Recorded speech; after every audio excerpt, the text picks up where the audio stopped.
Greetings, fellow traveler. As humanity awakens and evolves, we see change in every aspect of our lives. Let's consciously manifest our desires. I am Candace Craw-Goldman, and this is New Earth Journey.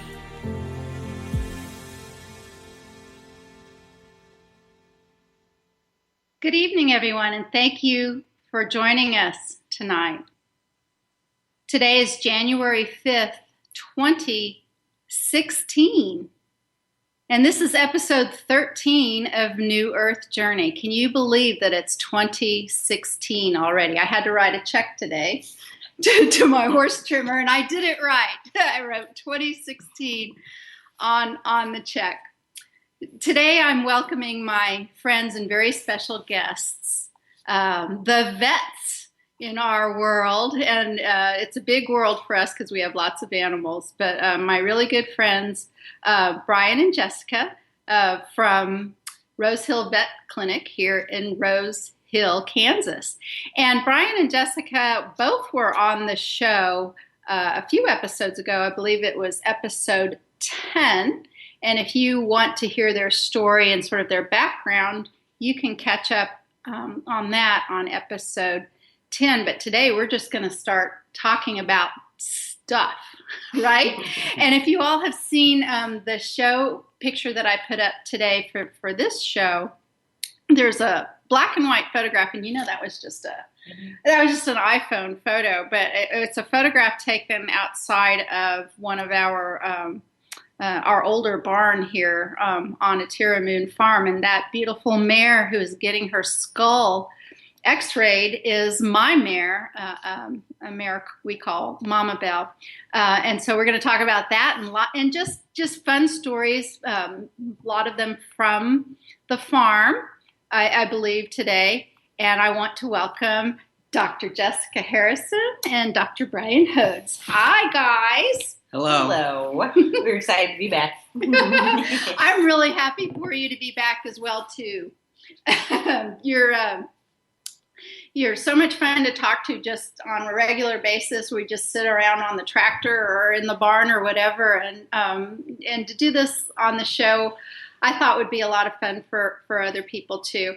So we're just going to talk stories today. But before we get going, I want to give our listeners a call-in number because towards the end of the show, or anytime, actually, if you all want to call in, those who are listening, call in with a question or a story or something to add to what we're talking about, please call 1-888-627-6008. That's 1-888-627-6008. 6008. So we were going to start to talk about Mama Belle and what happened. So what she did was she fractured her skull. And I have never known a horse to fracture a skull before. They have a pretty thick skull, don't they? I mean, it's not easy to fracture a skull, is it? It is and it isn't. I mean, you're right. They absolutely are equipped with a skull. I mean, most mammals, I mean, the job of any skull is to protect the all-important organ, the brain. So ideally, it should be a pretty strong vessel. However, horses being, between 900 to sometimes 1,100 pounds can certainly create quite a bit of force when they do things. So right. It's certainly... I wouldn't say it's necessarily skull fractures are common, but they're not uncommon either. Right. Well, I've been around rodeo and such, and there were times where I thought that what I was seeing would have resulted in a skull fracture of a horse, but no. I mean, and you're right. They hit those walls and some of those things, and I'm like, that surely was a fracture. Yeah. And like, no, and they'll be. I know, and you're right. I mean, sometimes you have situations where you apply an immense amount of force, and you're like, oh, there's no way, and they pop up and are fine. And other times you think it was a minor incident, and they may never get up again. It's so interesting. So the way this story works is, I just went out to check on the horses one fine day, and my horse, Mama Belle, it just seemed like her head was like scratched. There was there was hair that was off of the front part of her, down between, her forehead, between her eyes, down the length of her nose. And I'm looking at this and I'm trying to figure out what was going on. And then I turned to see, because she wasn't far from where the event had happened. And I didn't see what happened, but I know anyway. I mean, I know anyway because of looking at the fence, of looking at the horse, and I just knew the story. I already knew the story that my gelding Rio was running that mare and ran her right into a corner. She didn't take the turn and go around the shed. She just ran right into this fence.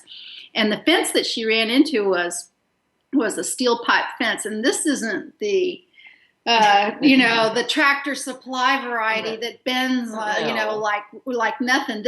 These, and I have Stebbins fence. Yes.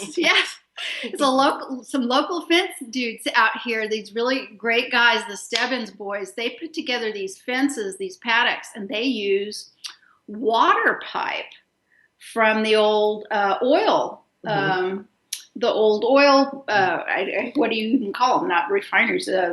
Drilling rigs. The drilling rigs, not the ones that hold the oil, but the ones that hold so they had been running salt water through them, and these are, I don't know what gauge they are, but it's 4-inch pipe. So it's crazy strong. Oh yeah, and so when I turned and looked, this is one of those moments, you have these moments in your life. And I turned and looked and I saw with that fence, and it was the gate. So there was a tiny bit of play on the hinge, but not much.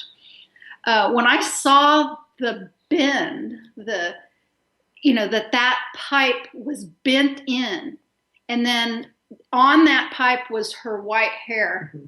And then and then I saw, and I looked at her and I knew what the story was. And my first thought is, how are you even standing here? Mm-hmm. How are you, what? I mean, what? And of course, it got worse later when the swelling and all of that. So I don't know. It couldn't have been all that long after it happened, I guess. No, I think you found it pretty quick. Right. And I was just shocked. And I think I probably called you or texted you right away. And then, didn't worry too much about it. But then it started a day or two later or something like that. That's okay. We actually have a dog in the room, a couple dogs in the room. And I normally make sure that the dogs are not in the room.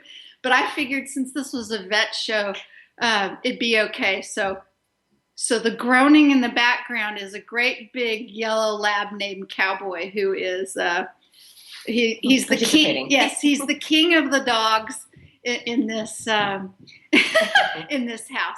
But anyway, so tell me what your memory was of it, and how the story played out from there, Jessica. Yeah, so I remember you calling me and telling me what had happened. And we originally kind of went through, is she having any neurologic signs? Is she wobbly? And we basically got through that. No, she was truthfully otherwise acting completely normal by saying, within 24 hours, it would probably still be a good idea to check her out. So we came over, looked at her. She had some minor swelling considering the trauma that she probably inflicted. Really no hide missing. Basically she just scraped the hair off. So she had a few little bald spots, but that was it. Right in the middle of her forehead, which would be right on the fissure line of her frontal bone. Mm-hmm. And truthfully, she was fine, like no neurologic deficits whatsoever. Right. So I was like, you know what? I think we dodged a bullet here. I think she's going to be fine. Mm-hmm. But within the next couple of weeks, we developed a draining tract that started. Again, she was still acting fine, no neurologic signs. So anytime we have a history of trauma, and then within, a couple weeks to a month later, we get draining tracts, we usually think of something called a sequestrum. Mm-hmm. So a sequestrum, and ironically, Mama Belle was the second skull fracture that developed a sequestrum that month. And normally protocol is, first I'll explain what a sequestrum is to to those of you that don't know. So anytime you break a bone, whether you break your leg, your arm, wherever, as long as you can put those two, the fragments back together and they maintain their blood supply, new bone gets laid down, the fracture gets reincorporated, and basically we heal when we get like a callus, so a big bony knot. A sequestrum is a piece of bone that gets isolated from all of that blood supply and gets cut off, and it basically dies. Circulating in your bloodstream are occasionally, small pieces of bacteria, plaque, tiny fragments, and those then usually will end up in the capillary beds near that sequestrum and basically set up a bacterial infection. So the body is now trying to get rid of all of this, and that's what we call an autologous infection. Obviously, Mama Belle had no external hole down to the sequestrum. The draining tract is basically from the sequestrum oozing out and trying to come out. So the picture that's on there is us taking a picture of Mama Belle's head. We took a few scanning radiographs just to see what it looked like. And then we actually placed a probe basically into her forehead down through that draining tract, a little metal probe, because metal shows up really well. And that actually showed us the track, basically the oozing tract down to where that piece of bone was. So the next step, since facial bone surgery is a little bit tricky, especially in a standing animal, my next step was probably to refer Mama Belle if a simple round of antibiotics didn't clear it up. It seemed to be a pretty small piece. We did actually open it up and look for it. We did remove a few tiny pieces, but it kind of just kept draining. So I will kind of swap to the other horse just temporarily. He actually got kicked, and this was actually down on his mandible, so down on his jaw. And same thing. He developed a draining tract. Antibiotics seemed to take care of it, and then it just kept coming back. So we're like, it's probably a sequestrum. We x-rayed him. Sure enough, there it was. So normal protocol with sequestrum is, to remove it. And if it's not, easy for us to remove it here in general practice, then we refer it. And lo and behold, we referred him and we got up there. And this was just a week after we found the sequestrum from the time when the owner was able to get it up through the referral center. And they took more radiographs and they're like, you know what? Body's basically getting rid of it.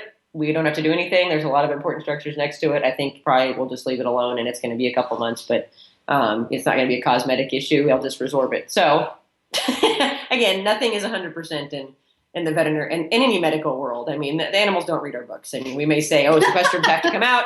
Absolutely, they have to come out, and they need to. And I distinctly remember being like, "Oh my gosh, we've got to get Mama Belle's sequestrum out, or we've got to get this other horse's sequestrum out because that's what we're supposed to do." And lo and behold, no, neither case went that way. So I waffled for quite a while with Mama Belle, and Candace is like, I'm fine if we don't have to do that. I'm fine with time. I can keep it clean for that long. Mm-hmm. And she did. Candace kept it absolutely immaculate, and eventually, problem resolved, and Mama Belle still has a beautiful, beautiful head. She has a lump there, though. She has a small bump. Yeah. That's that callus from bony remodeling. She's not as beautiful of a profile as she used to. So tell me, that's a callus. Mm-hmm. Talk to me about what that is. So that is what? Yeah, so if you have perfect union between two broken bones, you will actually not get a callus at all. And it is possible. It's difficult to keep it that way because in order to keep it that way, you have to hold pretty still. This is why we put casts on even after we've put a pin or plating in a fracture in people and animals. So a callus all a callus means is we had instability in the fracture. And it can be, minor. The size of the callus basically corresponds to the amount of instability. So at the microscopic level, you have little cells. So you have cells that build bone and cells that tear down bone. And both of those processes have to go on at the same time to actually heal. They get rid of any old bone and then they're constantly laying down new bone.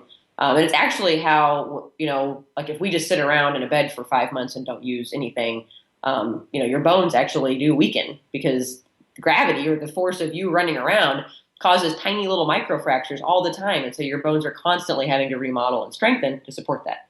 So in Mama Belle's case, we didn't have a bunch of instability because the head doesn't move and support weight like say a femur would.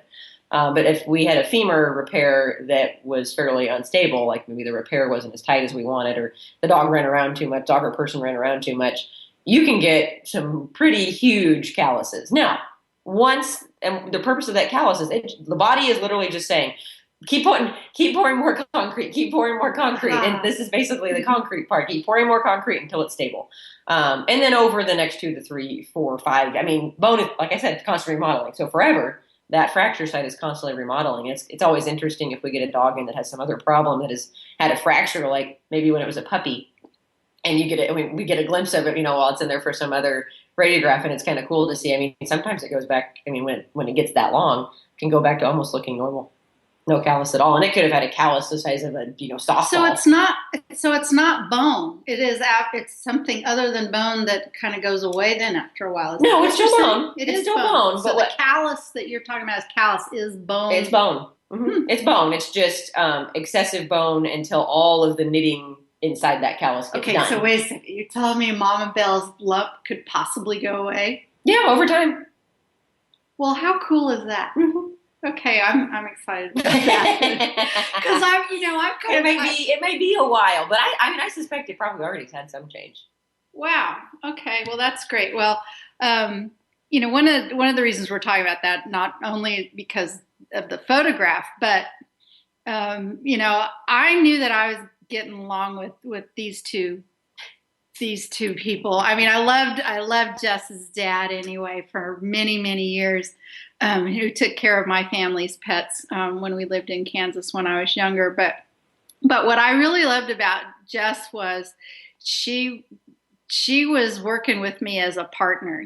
She wouldn't just say, you have to do this. And when I would ask some questions about, well, what do most people do and why? And she would go round and round, and she was so open-minded about it. And with Mama Belle's sequestrum, I just kept saying, well, what's the big problem with it? Just draining like this. And I remember your face, and you're going, well, I guess there's no problem as long as it doesn't, the infection doesn't. I'm like, well, then I'm fine to just see if this will work itself out. And it did. And I think all of us have learned from each other over the last few years, and it's been so much fun. And they've been so cool. They've let me in places that I've got to see stuff. But we were going to talk about one of the other horses, something else interesting that happened out here that I know you like to talk about. Mama Belle, we call her Mama Belle because she has a filly that I still have, a mare out here that we call Luna Belle. And Luna Belle had, I went out one day and I saw a hole in her hoof, and she was favoring her foot. And so I instantly give Jess a call. And why don't you tell me what you remember from that visit? Yeah, so Luna Belle is an interesting. She's an interesting horse, and so we get out here to look at her, and immediately. I mean, we grade lameness basically from an oval grade 1 to 5. One being very, very slight, difficult to see even at the walk, at any gait, and 5 being non-weight bearing lame. So I would say she was definitely lame, at the walk. So she was probably a grade 3 lame. Mm-hmm. She had a hole almost maybe just like a half a centimeter below her coronary band, and about the size of a nail hole, truthfully, like a roofing nail. Mm-hmm. And I think Brian. So this is right where the hair starts for you people out there who don't know what that is. Basically where the hairline goes, transitions to the hoof, and that's actually all the cells that are responsible for growing the hoof. And, when those get damaged, it can be kind of scary. And she was right below that, and pretty sore. So, obviously there was no foreign body in it, but there was clearly something at some point. But the weird thing is when horses get nails on their feet, it's usually on their sole, like at the bottom, because they step on it and it goes up in their sole, which creates, depending on where it goes, it can be pretty severe. And hers was literally like someone had taken a nail, parallel to the ground, perpendicular to her foot, and just driven it in right there with that hole. I know. I remember thinking how... I have no idea how she did that. I don't know if she was getting up and I tried to imagine how she could have even have done that. And do you know what... Do you remember that it was days later I actually found a big nail in the paddock, and I'm like, but I couldn't believe that it was the one that did it. Yeah, but there it was. Exactly. And we still, so go ahead with the story. So, I mean, we treated her basically like we would treat any nail, x-ray to see how deep the track went. And it luckily didn't go as deep as we thought it might have.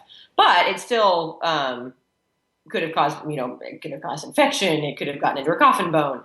So basically we treated her with, just like we would any street nail, anti-inflammatories. We had Candace soak her foot with Epsom salt, and actually to remarkable improvement within just a few days. Mm-hmm. And the coolest part with this horse was anytime a horse injures any part of its foot, there are a lot of different things, quarter cracks, anything like that. It usually takes a horse a year to replace its foot. So if you were to draw a line right at the hairline with a permanent marker or make some mark, it normally takes anywhere from 8 to 12 months for that to grow out, to basically make a whole new hoof.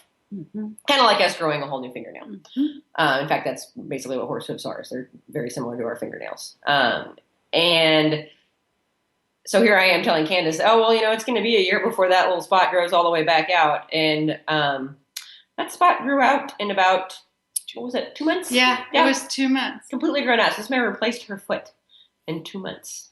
And this is where our friendship gets interesting because Jessica, I'm talking to her about this, and she's seeing her hoof, and she's like, "Well, how is this? Mm-hmm. How is this happening?" And so then I want to know what product she was putting on it to get it to grow like that. Right. And I wasn't using any product at all, but I was doing energy medicine, mm-hmm. and I was doing Reiki, both hands-on and long distance. And I was also using a method called cellular and organ regeneration, which is a very interesting method discovered by a couple of Russian dudes who I don't even know if I've talked to you about this. Have I talked to you about what cellular, the core stuff is? So this, for those of you out there who might be interested in what this is, it's cellular and organ regeneration. And there was a couple of Russian scientists, and what they were doing was they were using a computer, and they were programming numbers and things into it, trying to come up with information that would come up with like probes and stuff into petri dishes and things like that to see if they could affect bacteria counts and things, and stuff like that with the computers. They were doing all of this, and what they found was, as they were, and this is so amazing. This is how this was found.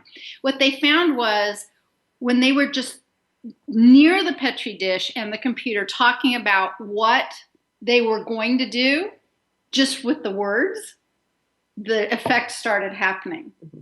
With no computer whatsoever. Right. So they set the computer aside and said, can we just do this with consciousness? Can we just do this with vibration? And the answer was, yeah, they had some great effects like that. So I was using some of those things, and that's how Luna Belle's hoof recovered, I believe, so quickly. I believe completely. I mean, there's no wonder hoof, supplement, whatever, makes a horse's hoof grow out in, 3 months instead of 12. So, and and I took pictures.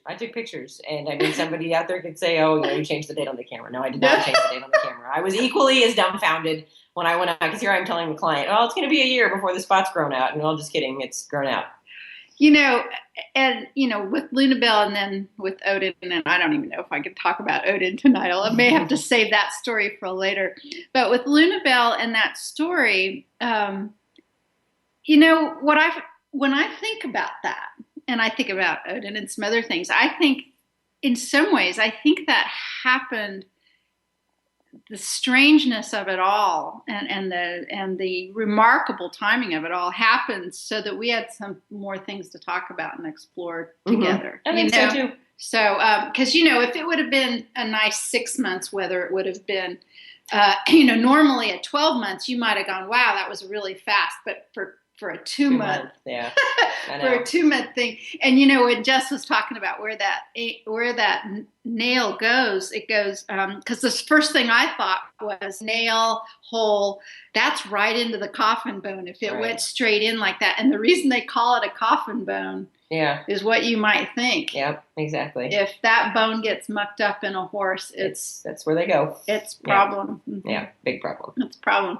So, hey, what do you have to say about horses over there, Dr. Hodes? Not a whole lot about horses. Yes, you do, and you ride, and when I was looking at pictures to put up for the show, the one that you have where you're in a line and on my Justice, Facebook page, yes. Justice is bucking and you're in front. Yeah, it was the wrong shape. It was just the wrong shape for this, but I gotta get us a picture of maybe all three of us on horses around here. But so Brian goes out and he takes care of a little different class of animals. Jess hangs out with the horses pretty much, and both of them do the small animals, the dogs and the cats and all of that at the clinic. But you've got quite the variety of livestock that you take care of, right, Brian? I mean, when you walked in today, I asked you what you were doing. What did you say? We did 2 C-sections on pigs in the last 48 hours, which we haven't done C-sections on pigs in 4 years. And just who knows why certain things happen. So I only know C-sections from a human point of view. So what was the problem? I mean, the piglets were too big to come out, and the sow was just too worn out to have them on her own. And these piglets were pretty valuable, so the owners elected to have a C-section done and get those piglets out. We saved 3 of them, so I mean, hopefully that can go from there with those. How many of them were there? There was 10 or 13 total. Oh my gosh.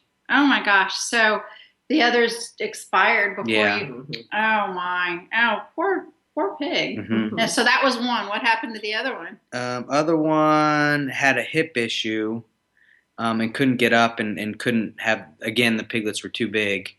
So we had to do a C-section on her. And we got, I think, 3 live ones, and there might have been 5 or 6 total. Okay, so what's going on with this too big of piglets things? I'm starting to, I have questions about this. Are we talking about some high growth food? No, they used the wrong side. They used the wrong boar, probably. Oh, too big of a guy. Yeah. Basically same reason we would have a problem with cattle. Yeah. Usually the reason we're doing a C-section in food animal is, either the fetus is usually they're just too big to come out the back door, so they have to go outside door. Right. Wow. And some of the other fun animals that you take care of around here are goats, alpacas, sheep, cattle, elk. You take care of some elk? Yep. We talked about bobcats last time. Yeah, we've but, done bobcats. But elk? Yeah. Who's got elk? No, you don't need to use names. I mean, but there's people around here. Yeah, there's a lot of people that raise them for meat and for pets, I guess. Yeah. Okay, so hold on here. Where the heck do you get a baby elk? Seriously? You can buy them at livestock auctions. Mm-hmm. Missouri, you can get a lot of exotic animals. Mm-hmm. Wow. So interesting. When we lived in Texas, Texas, you can get a lot of. Yeah, that I know. When we lived in Austin, the fellow who lived in the land right next to us, he did the thing though that made me crazy. He raised those antelopes, mm-hmm. and he raised those antelopes and those other horned animals that would hunting. Yeah, but in a fish barrel kind of stuff. So mm-hmm. these antelopes would be, and these other animals would be so used to people, mm-hmm. and he raised them to go then be put on these places for people to hunt, and they just walk up to people. I mean, it's just like, really? Yeah, it kind of takes takes a little bit of the glory out of it. Right. So I know that those animals are available like that, but I guess I didn't know about elk, and so are these the big guys? Mm-hmm. Yeah. Wow. Oh, yeah. And what's an elk like to work with? I mean, are they like... They're aggressive. Are They're they? really aggressive, and Mhm. these Very athletic. during the rut, this client wanted the antlers cut off so they didn't hurt each other. And the rut is when they're fighting to mate. So we had to sedate them, take their antlers off, and it did well. I mean, they didn't harm each other. Or it was a good deal for them. wow. You took away their weapons. Mhm. But they don't need to protect them. They weren't protecting themselves. I mean, they were in Right. in an enclosure that they didn't have any predators. Right. There was no reason to need them. Right. It doesn't. It doesn't hurt them. It's not like declawing a cat. No, so when a deer, or I mean, you can tell them when a deer or an Good. elk grows their antlers. Yeah. So like cattle have horns. Right. So those have a blood supply throughout their entire life. If you cut off a cow's horns, it's going to bleed a lot and it's going to be very painful. Yeah. If you were to cut off a deer's antlers when they're in velvet, so when they have all the fuzz on them, Mm-hmm. they're actively growing. That's part of that fuzz kind of signifies that fuzz is on there for the blood supply. Mm-hmm. And if you watch them when the rut starts, and that's why deer rub their antlers to scent things, and also they're rubbing them to get rid of all that velvet once the antler reaches its peak growth, that velvet actually dies, and that's why you'll see some of it kind of stringy every once in a while when they're first starting to get rid of it. Mm-hmm. Once that velvet's gone, those horns can come off. I mean, you see them shed. Like, that's why people go and find sheds in the woods. Mm-hmm. And so we didn't take them off while they were in velvet. Like, we took them off when they were basically close to getting ready to come off. We just speeded up the process so that nobody got gored by the other one. So, because they were valuable animals for him. Yeah. So. Interesting. Yeah, so we're moving into, I guess we're officially in 2 or 3 weeks of winter already, right? Yeah. Oh, gosh, yeah. So actually, I've been thinking about this and head back to horses, but the big animals anyway.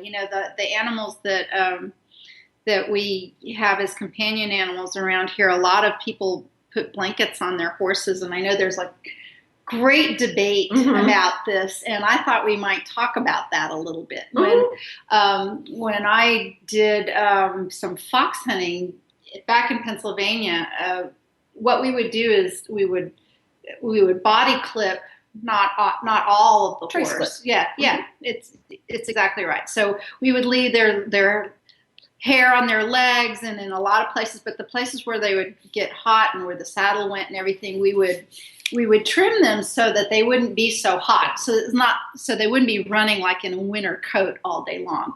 So then you had to put a blanket on them, Right. For them to be comfortable and healthy and live Yeah, exactly. in a Pennsylvania winter. But for horses that didn't get trace clipped or clipped, people sometimes still put on blankets, and around here people put on blankets. And my first year here, maybe even my second year here, I was still doing that. I was still putting blankets on the horses. And then I kind of didn't, because I found particularly my big gelding, when I put a coat on him, he wouldn't grow any kind of winter hair at all. His hair stayed very thin, and he would yank his blanket off and he would tear it. And if it was raining in the middle of the day and it got cold, and I knew that you can't have a wet blanket on a horse, it was so much work. And it was also a concern because of getting caught up and stuff, that I just said, and I did a little research, and so I've made the decision not to put blankets on my horses, thinking that their coats have a better chance of getting thicker and doing what they're supposed to do over the winter. But you tell me your thoughts, because I just know you have some. I do have thoughts on that. And it really is, there is no right or wrong answer to blanketing. It is completely situation specific.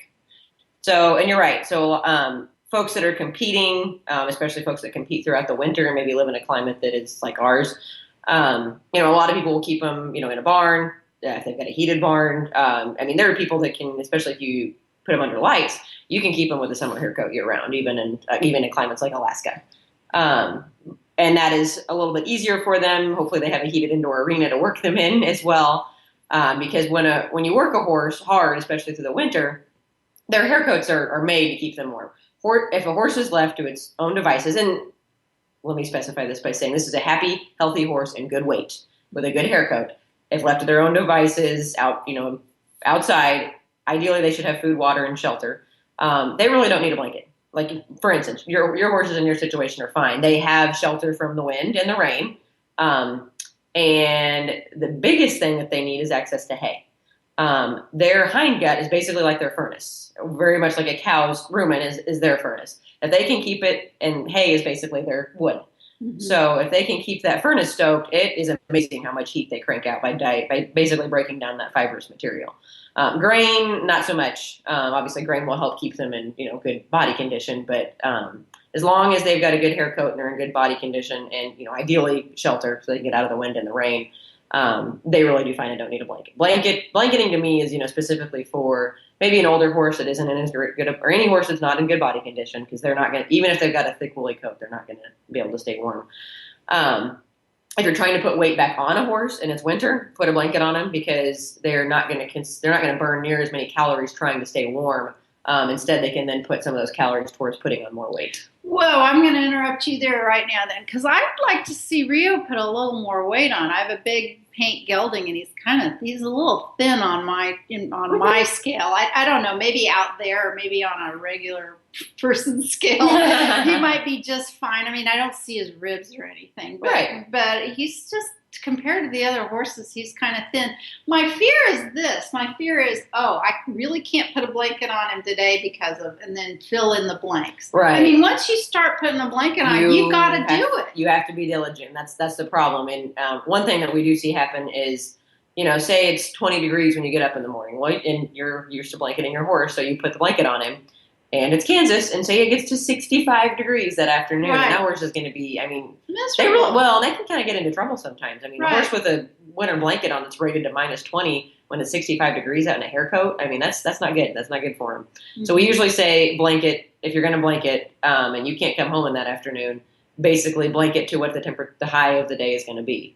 So and that's why a lot of people will just elect not to blanket. Again, back to, if we're competing on them, and you basically get them hot to the point they're sweaty, you can't just kick them back out, because it's not like they got wet from the outside in, because their coat will actually repel a fair amount of water. They're sweating from the inside out, and that takes a long time to dry, and they will get hypothermic if you kick a really sweaty horse back outside. So it takes us hours to dry them off. So then enter body clipping. Clip all their insulating hair off. You got to blanket them again. So blanketing is a lot of work. It's great if you're competing on them all the time, and maybe you want them to have a shorter hair coat, or you want to body clip them. They don't need it, though. So if you're just doing light work or no work over the winter, most horses are fine without a blanket. So they actually did not to interrupt you. They did a research study over in England, and where they taught the horses. Basically, they offered them a blanket, and they taught them that if they nosed they had two little buttons, basically. If they nosed one, they got to choose. They got to put the blanket on. If they nosed the other one, they wanted the blanket. They didn't want the blanket, or they wanted it off. Most horses, I know this. How cool! And it's really, it's a pretty simple mechanism. Basically, Luna Belle would have gotten that one. Yeah, right. And most horses they taught, it was, and to me, it was pretty self-explanatory, because if you spend any time watching horse behavior at all, horses can go out when it's 30 degrees out, and or -20 out, and if there is no breeze, the sun's out, even if there's snow on the ground, they're not in the shelter. They're out running. They're playing. They look like they're having fun. They really enjoy it. Their happy temperature this time of year is probably about 40 degrees. Humans, our happy temperature is like 75. Mm-hmm. That's miserable to them with a hair coat like that. That's why in the mornings when it's 20, 30 degrees, it's kind of like, us getting up. Some of us don't like the cold at all. But, like kids, it gets cold out and they're all running around, and that's kind of what horses do. So, but anyways, these horses were very distinct. There were only two situations that they actually wanted to wear the blanket, and that was either pretty brutal wind when it was cold. Obviously they don't want a blanket when it's 100 degrees out and it's windy, or, rain. Precipitation, it definitely makes things a lot harder. Rain, and especially rain combined with wind, certainly is hard on them. We found that out up in North Dakota a couple years ago with large amounts of cattle herds. It rained steadily. It was 40 degrees and rain for almost a week, and then all of a sudden it froze and started snowing on them. And even cattle in really good condition, thousands died. They froze to death. Yeah. So, once it gets wet and cold for that long. Right.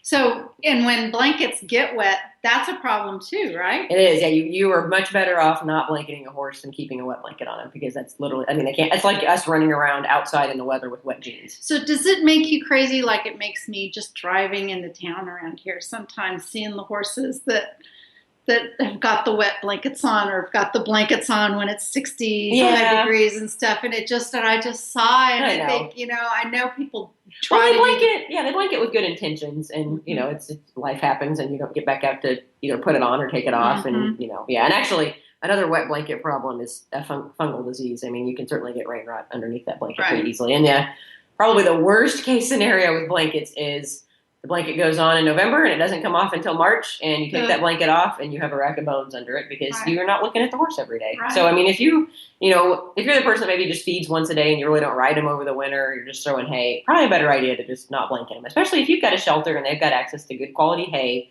all the time and they're in good body condition, they should be fine. All right. So I'm going to get personal here. I want Rio to gain a little weight. So on the coldest days when it's windy, go throw a blanket on him. Can I do that? Yeah. And on those like below 0 days? Right. That's not changing too much, is it? Or no, because he's already got his hair grown in too. Okay.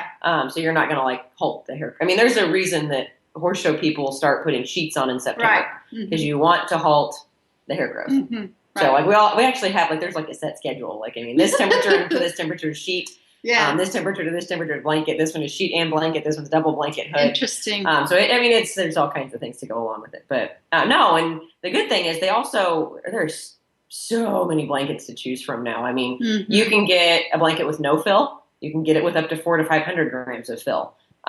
So the no fill waterproof blankets are some of my favorite for horses that have a hair coat, but just to keep the wind and the water off of them because they're lightweight. So they're not going to like dampen. They're not going to just mash their good hair coat down because part of that insulation comes from that fluffy hair coat. And when we start blanketing them, it kind of squishes it down. The lightweight ones that are wind and waterproof help though because it keeps them dry, and that's really all they need. So, Okay, very good. Well, there's that. So, now I have some more questions about, because we were talking about worming the other day, and one of the things we've tried to do here at the Atira Moon Farm is not give medicines of any kind if we don't have to, including, I know that a lot of people, have had problems with horses and worms and colicking on worms, and so people do the every 2 months worming. But I just, I can't help but think of the cycle that's going on there about them pooping it into the land, and then the chemical going into the whole system, into the water, and then providing resistance to the other worms. And so we tried diatomaceous earth, and we had, I would say some pretty good success with it, but a couple of our equines, Luna Belle and the little miniature donkey Elvis here, where all the other horses seem to really do well on the diatomaceous earth, those two seem to have worms for a while, and I broke down and started to do the daily wormer on them, which I just, that was not easy for me. I mean, it was like, okay, I really didn't want to do it. I remember. Yeah, but what we're doing is, and what we're doing with them, I think, is what we're doing with all of the animals in all situations with you guys, which I love, which is constantly reevaluating and considering preventive. Yeah, and we're considering the new things that are coming out, and that's why I love stopping over at the clinic. Like coming over just the last time when you got so excited, I'm talking to Brian now, and when he and I were talking about probiotics, and I'll ask you about that in a second. But why don't we start with any new thoughts about worming, particularly horses and weather and stuff? Yeah, so many, and truthfully, intestinal parasites are becoming a problem, and they're going to become a much, much bigger problem. I mean, we've just started scratching the surface with that, and it's our own fault. It is literally all from the owners to the veterinarians. It's all of it's our own fault. And it also crosses definitely over into the other large animals, especially goats and sheep and cattle. And I'll let Brian discuss that.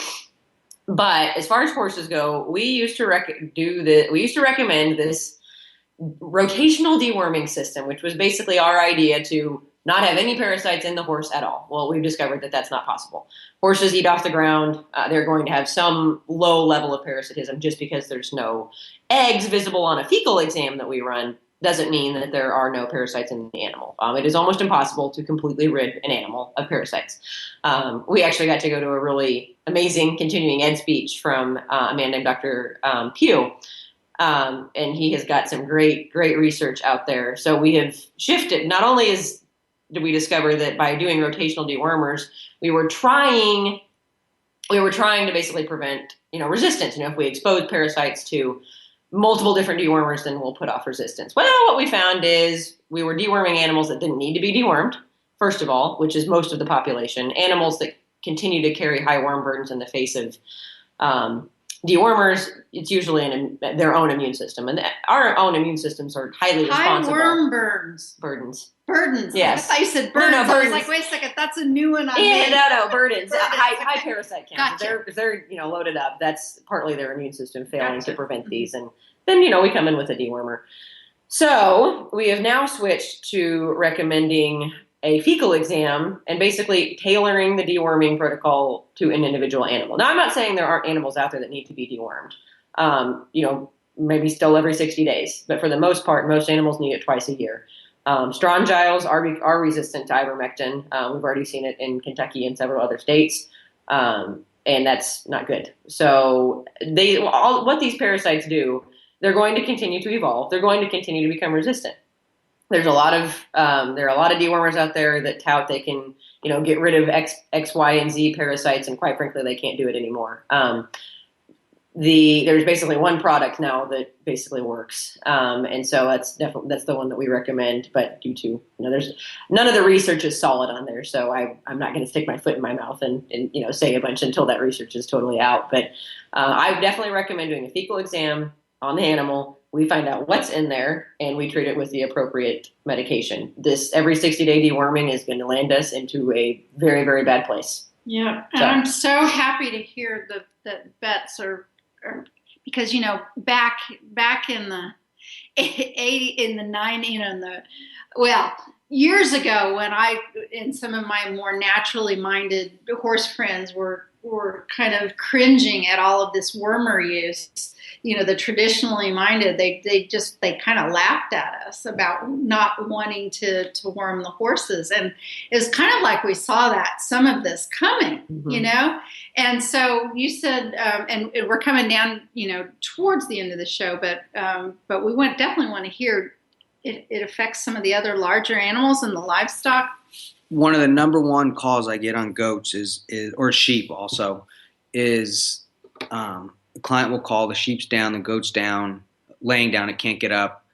And 99% of the time it's from parasites. And the owners have gone to a supply store in town and bought a dewormer over the counter that in my opinion should not be there. And they underdose it, they use it wrong, and now they have caused a resistance issue in these animals, and there's not a whole lot I can do because they've gotten advice from X goat owner and X supply store, and they for some reason have reserve about asking a veterinarian for some help, and they have now put themselves in situations where there's not a whole lot I can do because they've used every single dewormer under the sun, and every worm that these animals have is resistant to whatever I can give them. So it is a huge issue that has been created, and a big part of it is over-the-counter drugs. Mm-hmm. And you've had some clients who've had some pretty good luck with the diatomaceous syrup. I've got clients. I mean, you talk to goat owners and sheep owners, and everyone deworms. They all deworm. Every single one of them deworms. I've got clients that I don't think we've given a single drop of any dewormer to. A lot of them will use diatomaceous earth, and whether it works or not, I don't know. But I do know that these animals don't have parasites or very low burdens that they're able to deal with and not have issues with, and live and produce offspring and have no problems. Well, and on a side note with that too, a big key to any parasite management issue is environment.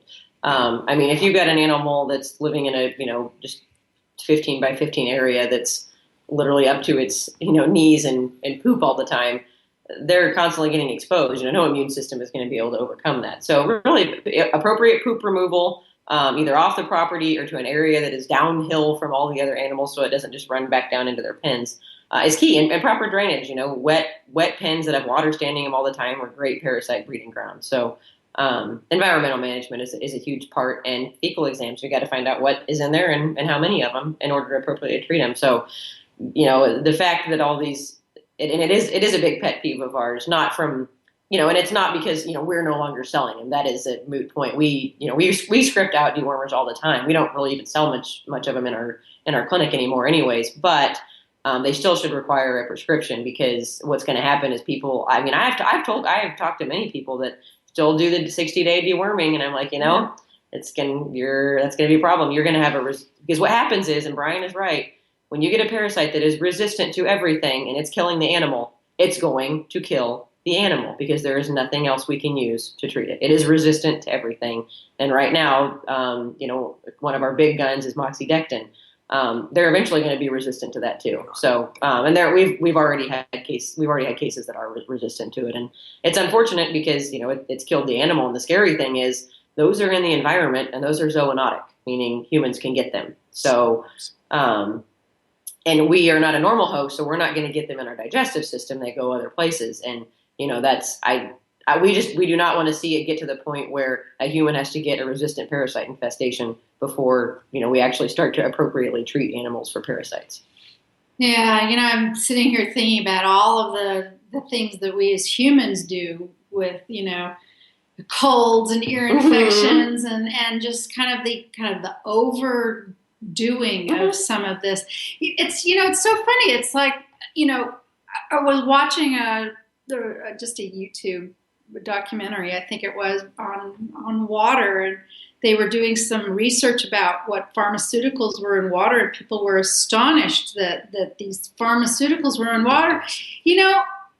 The earth is a closed system. It's, you can think of the earth as an aquarium. Right. And if you think you can go dump your garbage or your radiation or whatever, in one corner of the aquarium, and then you go live on the other corner, it's eventually exactly, you are going to be sharing whatever is there. And I don't know, it makes me wonder, are the drug people, what are they saying in schools? Is anybody looking at the really big picture here, or are they constantly just trying to find the next chemical? I would say they definitely look at the big picture. In fact, I will always remember a picture they showed of a pasture that was populated by horses that were dewormed with ivermectin every 60 days.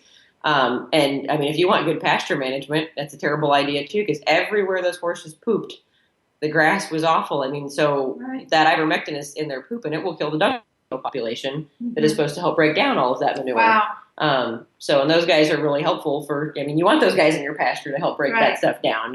Nobody likes a dung beetle in their house, but when they're in their appropriate environment, they're a necessary part of the ecosystem, and overworming certainly results in that too. Yeah. Yeah. Well, I'm trying really hard to be as natural as I can out here in rural Kansas. Sometimes I wonder when I see that who I'm surrounded by, some of the conventional farmers around here. But we're trying, and I know that my crew here is healthy and happy and doing very well with your care. Some of the things that we want to talk about next time, I think, is I still want to talk way more about vaccines, particularly for our cats and dogs. I think we could do a whole show just on vaccines. So maybe we'll do that next time. And another show that I really want to do talk about is the food, nutrition and food, and because Jess and Brian and we talk so much about this all the time, and we've really made a lot of changes in the way that we feed our dogs and cats over the last few years, and it's just it's so much fun to know that I've kind of been with you during these changes, and I've seen the great benefits in my animals. And yeah, we'll talk about Cowboy and Finn in that one. Yeah, Cowboy and Finn, the dog that was making a lot of noise earlier that I had to escort out of the room because he was just loving Brian so much. we had to get him out, and we really are coming down to the end of the show. And I just want to say how much fun it is to have you guys as friends here. I love you so much, and for those of you out there, who might be looking for a vet in southeast Kansas, south central Kansas, near the Wichita area, the Rose Hill Vet Clinic. It's just, every time I even walk in there, it's just fun. I just love you guys. And we have fun together. We go riding, and hopefully we can do that sometime soon. And Brian and Jess do some rodeo work around here, and there's a lot of things to talk about. And we're going to be doing this about once every other month. Okay. Yeah, perfect. Okay. Looking forward to it. I say we do vaccines next time, or food, one or the other. We'll concentrate on that. And for those of you, food, Brian wants to talk about. And for those of you out there who want to pay attention to that, then I think it'll be sometime in March. We'll have that show. So thank you all for joining us tonight. And how do people find you? You can go to our website to get quite a bit of information, which is www.rosehillvetclinic.com. You can call us. Our phone number is 316-776-0040. And we'd be happy to meet you and your pets. We also have our Facebook page. Just basically look up Rose Hill Veterinary Clinic. Thank you so much. And 2 weeks from today, I'll be having Heather Alice Shea back on the show, and she'll be talking about her higher self classes. So thank you all for joining us on New Earth Journey Radio this evening, and all shall be well.